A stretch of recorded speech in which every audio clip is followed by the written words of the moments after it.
دلوقتي امال يا فكيهه؟ ده انت دخلتك بكره. يا ريتها كانت خرجت يا شيخ. ليه بقى؟ المعلم مدبولي وحش؟ ما كنت تاخديه انت. هم طلبوك انت. ايوه يا ستي عشان حته مايله. ما تقوليش كده يا شيخه، دي خالتي سكينه بتحبك قوي. ما هو ده خوفي. ما هو لو كنت هاخد المعلم مدبولي لوحده كانت تبقى مبلوعه، اللي هتجوزه ومعاه ست سكينه. وهي هتعمل فيك ايه بقى يا اختي؟ اللي هيقدرها عليه ربنا. شوف انت بقى لما تكون هي صاحبة الفضل والايادي البيضة وانا اللي اسرت المعروف والمروءة. ولا معروف ولا حاجه، دول هم اللي محتاجين لك. عيشتهم بقت نكد من غير خلفه، وانت اللي بكره هتفرفشيهم. ومين يضمن؟ مش يمكن اطلع على نخرة زي خالتك سكينة؟ يبقى ازاي الحال بقى؟ يبقى الدور جه عليا انا. ايه والنبي يا اختي انت نخرة قومت في اللمبة خلينا ننعس. انتظرناكي في السبوع ما جاتيش يا ممتازة. ايه حاج؟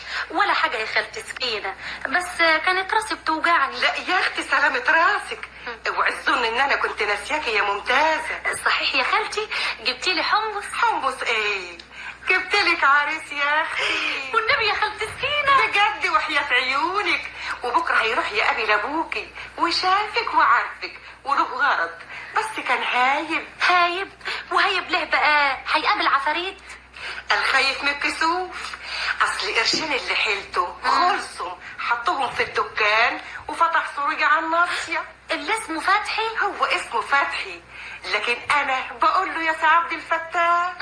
تسلمي يا خالتي سكينه. بس بيقول يعني ما فضلش معاه نقدية يدفعها مهر غير 50 جنيه.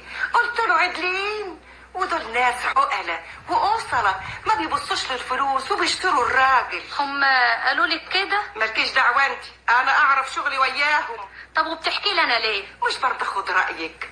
انا كنت جايبه لك صورته علشان اوريها لك، فاكره انك مش عارفاه ورجعتها له تاني؟ انت هو انا انتقلت من مطرحي؟ يعني لسه معاكي؟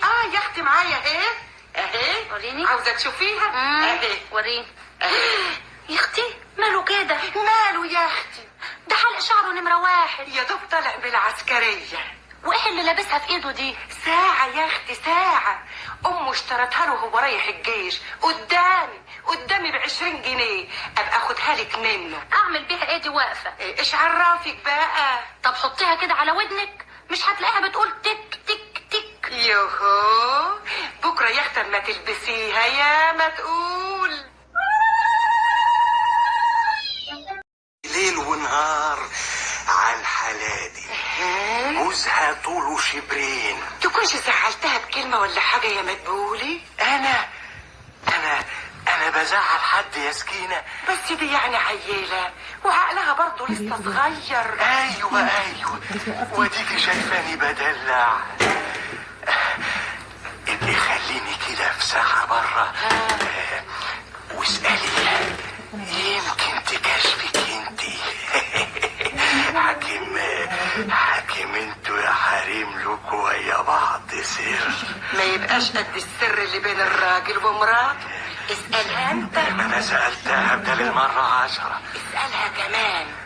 انا هقوم بقى اخرج واقول ان انا رايحة اشوف اختي عيانة وابات هناك، يمكن تطمن. اهي جاية. ناولني الملاية، ناوليني الملاية يا فكيهة. على فين يا ست سكينة؟ ابن اختها قابلني الصبح وقال لي